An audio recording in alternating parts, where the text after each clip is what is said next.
And here's just a quick overview of how I installed these panels on the wall. The first thing I did was measured from floor to ceiling so I knew what length I needed to cut the panels.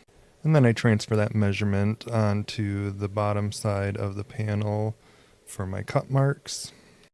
And then I use my circular saw to cut at that cut mark that I just made so I'm getting the proper length on the panel. And then I'm doing a dry fit of the panel, just making sure I cut it to the right length, and I'm making sure that it's nice and plumb using my 4-foot level. And then I'm just tacking in this first panel with a couple of the provided screws. The screws are black, they go into the felt, and they are nearly invisible once installed. And then from there, I simply am continuing to cut panels to length and butt them up against the adjacent panel to keep them nice and flush with each other.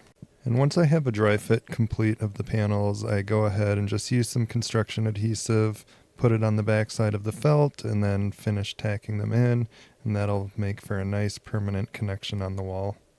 And when it came to an outlet on the wall, I just took careful measurements to ensure that I could mark the proper location on the panel and make a nice clean cut. And I simply just used a jigsaw to cut the markings for the outlet box. And here is a quick look at the end result. We're really pleased with how it turned out here in this bedroom.